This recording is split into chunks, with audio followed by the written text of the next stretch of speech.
Monsieur le Président, chers collègues, alors il est important d'avoir en tête le contexte économique, social et politique dans lequel nous élaborons notre budget. La citation qui suit n'est pas celle d'Abraham Lincoln. Une fois que j'ai payé le gaz, le loyer, l'électricité, déboursé 400 € d'essence, il me reste à peine de quoi me nourrir. Je n'ai plus de loisirs, je ne peux fonder de famille, je ne travaille plus pour vivre, mais pour survivre. Je cite donc le témoignage d'un jeune cheminot de 25 ans, entré en fonction il y a moins de 3 ans. Derrière ce témoignage, c'est bien sûr celui de millions de Français. Alors, Monsieur le Président, chers collègues, le contexte économique, social dans lequel nous votons ce budget est inédit.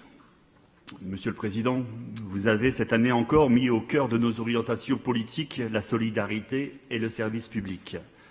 Sachez compter sur les communistes pour voter ce budget primitif 2019. Oui, les communistes sont à vos côtés quand il faut arbitrer un quart de l'investissement vers les collèges, tant en maintenance qu'en construction et en matière de développement du numérique. Alors oui, les communistes sont à vos côtés quand il faut flécher 45% des dépenses d'investissement vers le déploiement du très haut débit pour réduire la fracture numérique et poursuivre l'entretien, la structuration du réseau routier départemental. Alors oui, les communistes sont à vos côtés quand il faut délibérer des solidarités comme le RSA, où notre institution budgétise 350 millions d'euros pour l'année 2019. La protection de l'enfance, l'accueil des personnes âgées et handicapées et la prévention maternelle et infantile qui représentent à eux seuls 75,6% de notre fonctionnement. Monsieur le Président, la situation est exceptionnelle. Nous avons besoin de mesures exceptionnelles face à la crise politique et écologique. Nous n'avons aujourd'hui aucune réponse du gouvernement qui reste irresponsable face à cette crise. Nous le voyons bien, les prix explosent. Alors que les loyers ont augmenté de 15% en 10 ans, ce gouvernement s'attaque à l'APL. Alors que l'électricité et le gaz ont augmenté de 35% en 10 ans, ce gouvernement propose l'augmentation de la CSG, le gel des pensions de retraite, le gel du point d'indice des fonctionnaires. Alors que l'évasion et la fraude fiscale coûtent 80 milliards d'euros par an, en moins donc dans les recettes de notre budget, ce gouvernement propose la suppression de l'ISF. 358 198 redevables à l'ISF totalisent un patrimoine de plus de 1 000 milliards, soit la moitié du PIB. Alors que le lundi 10 décembre 2018 à 20h, Emmanuel Macron mettait en scène un pitoyable mea culpa, au même moment, la majorité au Sénat votait la suppression de l'exit tax. Alors que les mouvements populaires et sociaux qui bousculent notre pays depuis des mois réclament plus de démocratie et notamment locale, plus de justice entre les territoires, ce gouvernement enferme les départements dans le carcan de la contractualisation État-département à 1,2% de fonctionnement. Cette situation et ces choix placent notre société, notre pays, en situation de bascule permanente. D'un côté, des millions de gens s'interrogent, cherchent à travailler et à vivre autrement, à inventer une autre société. L'exigence d'égalité, de respect de son travail nourrit quantité de luttes sociales. Les marches pour le climat se renforcent.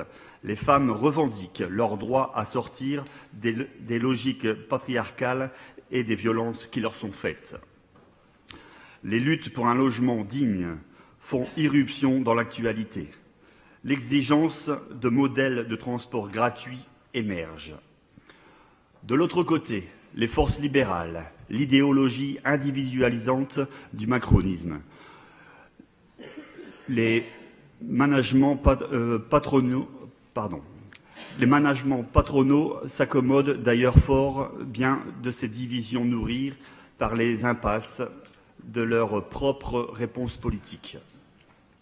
Dans son dernier recueil, le poète franco-marocain Abdellatif Labi écrit « De nos jours, on ne s'interroge plus, on s'exclame ».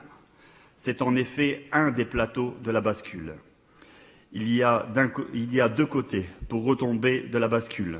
Notre choix est d'être une force qui contribue à la proximité, au sens populaire, pour que ces phrases comme « je n'arrive plus à payer mes cadeaux pour mes enfants » ou « je n'arrive pas à aller voir ma mère qui meurt dans le village d'à côté parce que je ne peux plus payer l'essence » ou encore « je n'arrive pas à me nourrir » ne bascule pas du côté de la violence et de la division comme le souhaiterait l'extrême droite, mais bien du côté de la démocratie, de la fraternité et de la solidarité. Alors pour conclure, le président Soleil doit répondre à cette volonté populaire de justice sociale et fiscale comme de justice des territoires en redonnant aux communes et aux départements tout le pouvoir politique nécessaire à l'application quotidienne des liens entre les hommes et ainsi faire perdurer notre cohésion nationale, notre République. Voilà, Monsieur le Président, chers collègues, ce que je voulais vous exprimer à l'occasion de ce rapport. Je vous remercie.